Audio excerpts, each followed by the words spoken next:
गाड़ी काफ़ी stable feel होती है। इवन 130 135 तक भी एक बार मैं लेके गया था इस कार को। There is absolutely no complaint in the high speed stability of the car. अब कार की 2 टिप्स है आगे बढ़ने से पहले, वो मैं आपसे शेयर करना चाहता हूँ। जब भी आप अपनी गाड़ी का इंश्योरेंस रिन्यू करवाओ तो ये इंश्योर कीजिए कि उसमें आपको ये 2 या 3 चीज़ें ज़रूर मिले। सर्विस करवाते हो जब भी आप अपनी गाड़ी की, चाहे जितने भी इंटरवल पे करवाओ, एक चीज़ हमेशा ज़रूर देख लो, चाहे कोई भी गाड़ी हो आपके पास। ये टिप है, हिट है वो काफ़ी कैबिन में एंटर होती है, and due to black interior जो आपका ओवरऑल कैबिन है गर्मियों के टाइम में खासकर बहुत जल्दी हीट होता है।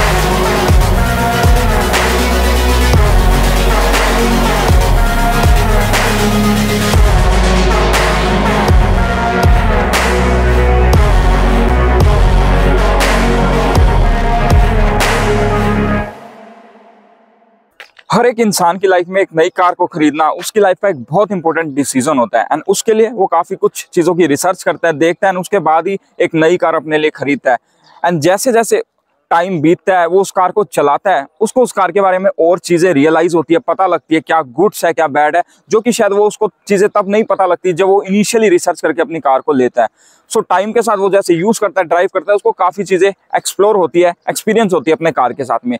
सो इसीलिए आज मैं आपके लिए लेके आया हूँ अपनी खुद की कार का experience and review after driving it for 20,000 kilometres. मेरे पास है grand Vitara strong hybrid Zeta plus variant. अगर आप लोगों को नहीं पता है क्या कुछ चीजें अब तक मैं इस कार के साथ एक्सपीरियंस कर चुका हूं, वो हर एक चीज मैं आज आपसे शेयर करने वाला हूं। सो ये वीडियो बहुत इंपॉर्टेंट रहने वाला है, because this video will give you clarity of many things अगर आप ये कार अपने लिए देख रहे हो। एक चीज मैं आपसे और क्लियर कर देता हूं, जब आप ये गाड़ी लेने जाओगे, आपको चाहे आप टोयोटा की हाई राइडर लेते हो चाहे सुजुकी की ग्रैंड विटारा लेते हो, दोनों गाड़ियाँ सेम है, लेकिन जब आप लेने जाओगे शोरूम वालों आपको ये कहेंगे ये दोनों गाड़ियाँ हाइब्रिड है। बट एक्चुअल में यहाँ पे 2 तरह के इंजन ऑप्शन अवेलेबल है। 1.5 लीटर का एक नॉन हाइब्रिड इंजन है जो कि मारुति वालों का इंजन है, जो कि ब्रेजा वगैरह में हम ऑलरेडी देख चुके हैं, तो उस इंजन के साथ में भी ये गाड़ी अवेलेबल है। वेयर एज ये जो मेरे पास है ये है 1.5 लीटर का स्ट्रॉन्ग हाइब्रिड इंजन, जो कि टोयोटा की टेक्नोलॉजी है कम्प्लीटली।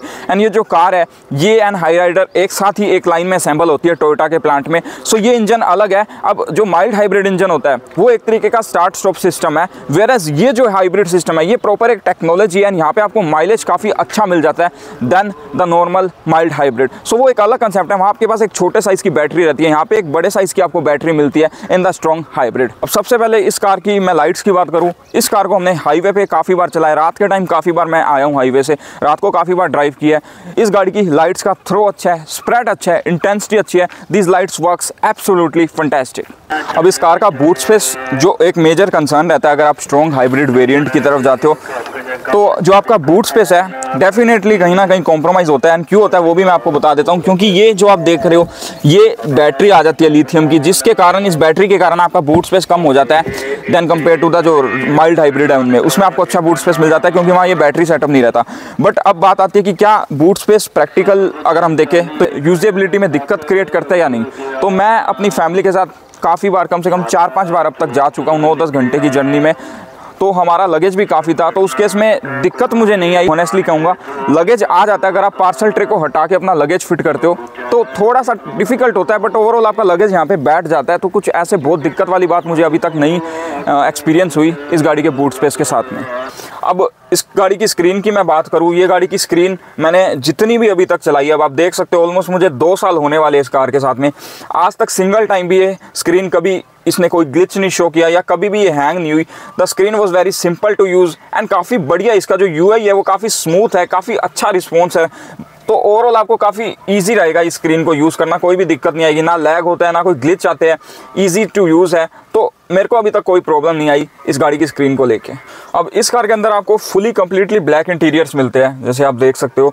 ये चीज़ मुझे बहुत अच्छी लगती है, personally I love black interiors. But problem ये है कि यहाँ पे जो सन ब्लाइंड है वो काफ़ी पतला है, सन ब्लाइंड इसका बहुत पतला है, जिससे कि हीट है वो काफ़ी कैबिन में एंटर होती है। And due to black interior जो आपका ओवरऑल कैबिन है गर्मियों के टाइम में खासकर बहुत जल्दी हीट होता है। तो अगर आप 2 मिनट भी कहीं पर अपनी गाड़ी धूप में लगा देते हो ना, जब आप वापस लौटोगे the cabin was very heat, मतलब काफ़ी गर्म हो जाता है cabin due to this black interior and this thin sun blind. अब इस कार की सर्विस की बात करूं मैं, 4th सर्विस मेरी हो चुकी है इस कार की, जो कि 20,000 किलोमीटर के इंटरवल पे होती है, वो हम करवा चुके हैं। तो क्या कुछ मेरी सर्विस कॉस्ट आई वो भी मैं आपसे शेयर कर देता हूँ। 9,000 रुपये की सर्विस कॉस्ट आई थी, मतलब मेरा जो सर्विस का खर्चा है वो 9,000 का आया था। वो भी 1-2 चीज़ें मैंने थोड़ा एडिशनली मुझे लगा है शायद ये चीज़ करवा लेनी चाहिए, कोटिंग टाइप, तो वो मैंने करवा ली, जिस कारण मेरा 9,000 का बैठा था फाइनल बिल सर्विस का। अब सर्विस करवाते हो जब भी आप अपनी गाड़ी की, चाहे जितने भी इंटरवल पे करवाओ, एक चीज़ हमेशा ज़रूर देख लो, चाहे कोई भी गाड़ी हो आपके पास। ये एक टिप है, काफ़ी लोगों को पता होगी बट काफ़ी को नहीं भी पता होगी।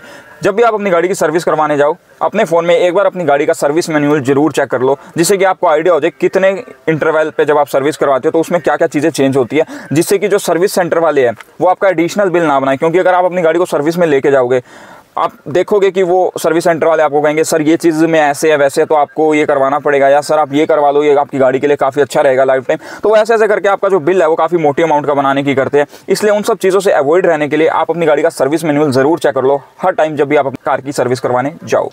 अब इस कार के कुछ और एस्पेक्ट्स की मैं बात करूं, इस गाड़ी को मैंने सिटी में काफ़ी चलाया है, इस गाड़ी को मैंने हाईवे पे भी काफ़ी बार चलाया है, 9-10 घंटे की जर्नी की है, रात को ड्राइव किया है। एक चीज़ मैं कहना चाहूँगा, जो इस कार का सस्पेंशन सेटअप है वो वन ऑफ द बेस्ट है आज इस कैटेगरी के अंदर। राइड क्वालिटी, सस्पेंशन सेटअप, दोनों चीज़ें बहुत अच्छी है इस कार की आज इस कैटेगरी के अंदर।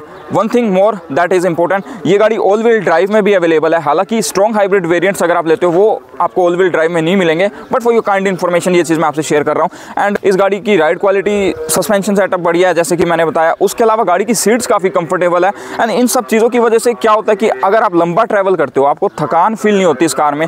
आप 9 घंटे 10 घंटे चाहे इस कार को चलाते हो, चाहे आप बैठते हो, ट्रैवल करते हो, कुछ भी हो, इन केस आपको थकान फील नहीं होगी जल्दी से इस कार के अंदर। तो ये चीज़ मुझे इस कार की पर्सनली बहुत अच्छी लगी है। This is really a very comfortable car to be in.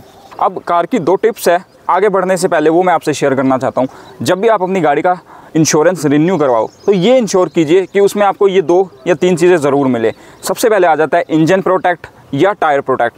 अब अगर आपकी गाड़ी चलते हुए कभी कोई पत्थर आपके इंजन पे लग जाता है, या आप ऑफ रोडिंग पे अपनी कार लेके जाते हो तो वहाँ पे आपके इंजन को कुछ चीज़ लग जाती है, इंजन डैमेज हो जाता है, उस केस में इंश्योरेंस कंपनी वाले आपको पैसे नहीं देते। हालांकि कॉस्ट ज़्यादा नहीं है इसका, लेकिन फिर भी ये चीज़ अगर आप लेते हो तो वो कॉस्ट आपका कवर हो जाता है इन द इंश्योरेंस। सेकंड चीज़, रिटर्न टू इनवॉइस। अब आप आज एक नई कार लेते हो तो उस कार की वैल्यू हर साल डिक्रीज़ होती जाती है। तो अगर 3 से 5 साल तक आप देखते हो तो उस कार की वैल्यू, फॉर एग्जांपल अगर आज आपने 20 लाख की ली है तो उस टाइम तक उस कार की वैल्यू 12-13 लाख रुपए रह जाती है। एंड अगर वो कार इन केस चोरी हो जाती है तो उस केस में जो आपको इंश्योरेंस कंपनी है वो उस कार की प्राइस है जो वो 12-13 लाख रखेगी, एंड उस हिसाब से आपको इंश्योरेंस कंपनी पैसे देगी जो भी वैल्यू आपने इंश्योर्ड करवाई है इन द IDV, यानी कि इंश्योर्ड डिक्लेयर वैल्यू में। वेयर अगर आप रिटर्न टू इनवॉइस लेते हो तो यहाँ पे जो इनिशियल प्राइस है कार की उसके हिसाब से इंश्योरेंस कंपनी आपको पैसा पे करती है अगर आपकी गाड़ी चोरी भी हो जाती है इन केस तब भी। सो ये 2 चीज़ें हैं जो आपको काफ़ी हेल्प कर सकती है जब भी आप इंश्योरेंस रिन्यू करवाने जाओ अपनी कार का। अब जैसे ये कार आप स्टार्ट करोगे, हमेशा ये कार EV मोड पे स्टार्ट होगी, बैटरी पे स्टार्ट होगी, एकदम साइलेंटली स्टार्ट हो जाती है, आपको पता ही नहीं लगेगा। कोई अगर नया बंदा इसमें बैठता है उसको पता ही नहीं लगेगा गाड़ी स्टार्ट कब होगी। तो अब इस गाड़ी की अगर मैं ओवरऑल और चीज़ों की बात करूँ, देखो मैंने इस गाड़ी को काफ़ी चला लिया ड्राइविंग के टर्म्स में। अगर मैं आपसे बात करूँ, हाईवे पे, सिटी में बहुत ड्राइव कर लिया है, नाइट के टाइम ड्राइव कर लिया है। अब इस कार में एक चीज़ है, परफॉर्मेंस बहुत अच्छा आपको मिल जाता है। जो गाड़ी का पिकअप है वो बहुत ज़बरदस्त है, क्योंकि हम देखते हैं EV कार्स में भी आपको अच्छा पिकअप मिल जाता है। तो ये भी गाड़ी एक तरीके के बैटरी पे शिफ्ट होती रहती है, तो उससे ओवरऑल जो आपका पिकअप है वो आपको काफ़ी अच्छा मिल जाता है इस कार में। सिटी में चाहे आप चला लो, हाईवे पे लेके जाते हो, आपकी रेगुलर ड्राइविंग के हिसाब से बहुत अच्छा पावर इसमें आपको मिल जाता है। आपको बिल्कुल भी पावर की कमी फील नहीं होगी इस कार के साथ में। अब वैसे इस कार में जो गियर बॉक्स है आपको मैनुअल नहीं मिलेगा अगर आप स्ट्रॉन्ग हाइब्रिड की तरफ जाते हो। यहाँ पे आपको CVT गियर बॉक्स का ऑप्शन आता है, और यहाँ पे गियर्स आपके पास नहीं रहते in the CVT gear box. Rubber band effect यहाँ पे काम करता है। एंड वन थिंग मोर, इस कार की माइलेज जैसे मैंने आपसे शेयर की। अब माइलेज से रिलेटेड एक चीज़ और है कि ये गाड़ी आपको सिटी में एंड हाईवे में ऑलमोस्ट सेम माइलेज ही देने वाली है। नहीं तो यूजुअली कार्स में क्या होता है कि सिटी में माइलेज कम रहता है, हाईवे में ज़्यादा रहता है, लेकिन यहाँ पे इनफैक्ट कुछ केसेस में ऐसा भी होता है कि आपकी माइलेज जो है सिटी में ज़्यादा आएगी इस कार के साथ में then in the highways. Handling बहुत अच्छी है गाड़ी की, स्टीयरिंग का फीडबैक बहुत अच्छा है, गाड़ी चलाने में काफ़ी लाइट, मतलब ईजी एंड कंफर्टेबल है। आप सिटी में चाहे पूरे दिन चला लो, हाईवे पे आप चला लो, आपको बिल्कुल भी थकान फील नहीं होगी इस गाड़ी के साथ में। आप कंफर्टेबली इस गाड़ी को चलाते रहोगे, मज़ा आता है इस कार को चलाने में, एकदम ईजी है चलाने में, कोई दिक्कत नहीं है। अब इस कार के अगर मैं और एस्पेक्ट्स की बात करूं, जैसे कि माइलेज हो गया। अब माइलेज देखो, अगर in the mix of city highway में आपसे बात करूं तो मुझे ऑन एन एवरेज 20 से 22 का माइलेज मिला है in the mix of city highway. हालांकि मैंने हाईवे में इस गाड़ी के साथ 28 का माइलेज भी निकाला है अभी तक, लेकिन मैं on the mix of city highway अगर आपसे शेयर करूं तो 20 से 22 का माइलेज आपको मिल जाता है। बहुत ज़्यादा अगर आप खींचोगे गाड़ी को, पुश करोगे, तो देखो थोड़ा बहुत आपका माइलेज डेफिनेटली डिक्रीज होगा। तो देन इन दैट केस आपको 16 से 17 तक का माइलेज या 18 तक का माइलेज मिलेगा in the mix of city highway अगर बहुत ज़्यादा एक्सट्रीमली आप पुश करते हो। अब ब्रेकिंग की मैं बात करूँ इस कार की ब्रेकिंग में भी आप काफ़ी कॉन्फिडेंट फील करोगे। ब्रेकिंग सिस्टम बहुत अच्छा है कार का। हाईवे पे भी मैंने इस गाड़ी को चलाया, वेट कंडीशन में भी चलाया इनफैक्ट, एंड सिटी में भी अगर हम बात कर ले, ओवरऑल हर एक केस के अंदर इस गाड़ी का ब्रेकिंग सिस्टम अच्छे से काम करता है। आप कॉन्फिडेंट फील करोगे while breaking in this car. High speeds पे भी ये गाड़ी काफ़ी स्टेबल रहती है। हाई स्पीड्स पे मैंने इस गाड़ी को 120 तक किया है। गाड़ी काफ़ी स्टेबल फील होती है। इवन 135 तक भी एक बार मैं लेके गया था इस कार को। There is absolutely no complaint in the high speed stability of the car. तो कई लोग जो आपको कहते हैं कि ये कार स्टेबल नहीं है, कुछ नहीं है, तो ऐसा कुछ भी नहीं है। मैं खुद अपना पर्सनल एक्सपीरियंस आपसे शेयर कर रहा हूँ, होनेस्टली आपको बता रहा हूँ, ये गाड़ी काफ़ी स्टेबल है इन द हाई स्पीड्स। और एस्पेक्ट्स की अगर मैं बात करूं, अब ये अगर आप इसको मेरी एक छोटी सी टिप समझ लो या कुछ भी समझ लो, इस गाड़ी को आप जितना ज़्यादा प्यार से चलाओगे ना, ये गाड़ी आपको उतना ज़्यादा अच्छा परफॉर्मेंस देगी, फील देगी, माइलेज देगी। अगर आप बहुत ज़्यादा पुश करने की तरफ जाओगे, लाइक एक डीजल इंजन आप मैनुअल ट्रांसमिशन के साथ चला रहे हो, आप अगर वो फील के साथ गाड़ी को चलाओगे ना, तो आप डिसअपॉइंट रहोगे, क्योंकि ना आपको माइलेज मिलेगा बहुत अच्छा। आप सोचोगे 25 का 26 का माइलेज आता है इस कार में, मुझे क्यों नहीं आ रहा। तो अगर आप बहुत ज़्यादा पुश करोगे तो ना माइलेज मिलना आपको, ना परफॉर्मेंस मिलना, ना अच्छी फील मिलनी इस कार के साथ में। अब पुश से मेरा मतलब ये नहीं है कि आप गाड़ी को भगाओ मत हाईवे पे। आप 120 130 कर सकते हो इस कार में, कोई दिक्कत नहीं आएगी आपको। पुश से मैं ये कहना चाहता हूँ कि बहुत ज़्यादा गाड़ी को एकदम से रेस देना या एकदम से ब्रेक मारना, ये सब चीज़ें आपको इस गाड़ी के साथ नहीं करनी है। जितना आप ये ज़्यादा करोगे उतना आपकी जो परफॉर्मेंस है, माइलेज है, डेफिनेटली अफेक्ट होगी और आपको मज़ा भी नहीं आएगा।